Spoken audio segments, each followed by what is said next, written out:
Where's the fun in waiting? Play Sit and Go tournaments 24/7 only on Ace 2-3. This game involves an element of financial risk and may be addictive. Please play responsibly and at your own risk. Bharat में corona virus के नए case घटते बढ़ते नजर आ रहे हैं। उत्तराखंड की बात करें तो अकेले उत्तराखंड में कोविड-19 के 284 एक्टिव केस बचे हैं। वहीं उत्तराखंड में कोविड-19 कर्फ्यू लगातार बढ़ाया जा रहा है। आपको बता दें कि ऐसे में अब उत्तराखंड में 4 धाम यात्रा पर लगी हाईकोर्ट की रोक हटने के बाद मुख्यमंत्री पुष्कर सिंह धामी ने 4 धाम यात्रा को लेकर बड़ा ऐलान कर दिया है। अब 4 धाम यात्रा 18 सितंबर से एक बार फिर से शुरू की जाएगी। सीएम पुष्कर धामी ने शुक्रवार को कहा कि 4 धाम यात्रा शनिवार से शुरू होगी। दरअसल यात्रा में पड़ने वाले जिलों में अच्छी स्वास्थ्य सुविधाओं की कमी और कोविड महामारी की तीसरी लहर के खतरे के चलते उच्च न्यायालय ने 28 जून को 4 धाम यात्रा पर रोक लगा दी थी, लेकिन अब इससे रोक हटा ली गई है।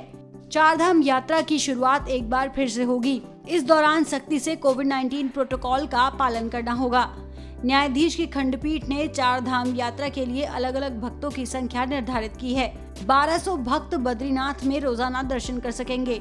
1800 यात्री केदारनाथ में एक दिन में दर्शन करेंगे। 600 श्रद्धालु गंगोत्री में दर्शन कर पाएंगे और 400 भक्त यमुनोत्री में एक दिन में दर्शन कर सकेंगे। भक्तों को न सिर्फ कोविड-19 की नेगेटिव रिपोर्ट दिखानी होगी, बल्कि इसके साथ साथ 2 वैक्सीन का सर्टिफिकेट भी ले जाना अनिवार्य होगा। कुंड में नहाने की अनुमति नहीं होगी।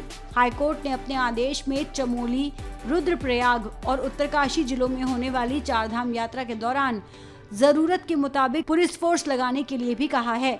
अदालत के मुताबिक चारों धामों में मेडिकल की पूरी सुविधा होनी चाहिए। मेडिकल स्टाफ, नर्सें, डॉक्टर, ऑक्सीजन बेड और वेंटिलेटर की पर्याप्त व्यवस्था होनी चाहिए। यात्रा के दौरान सरकार मेडिकल हेल्पलाइन जारी करेगी, जिससे कि अस्वस्थ लोगों को स्वास्थ्य संबंधी सुविधाओं का आसानी से पता चल सके।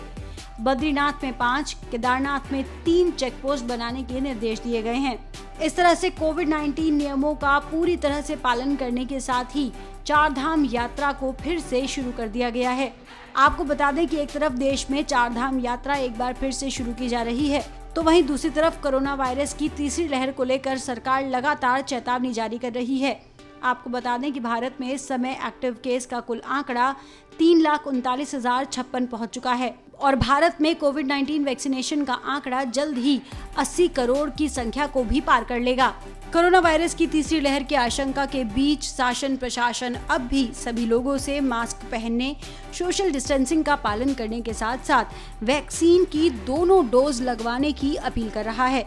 आपको बता दें कि केंद्र सरकार ने एक बार फिर से लोगों को चेताया है कि कोरोना वायरस की तीसरी लहर अब अक्टूबर और नवंबर में दस्तक दे सकती है।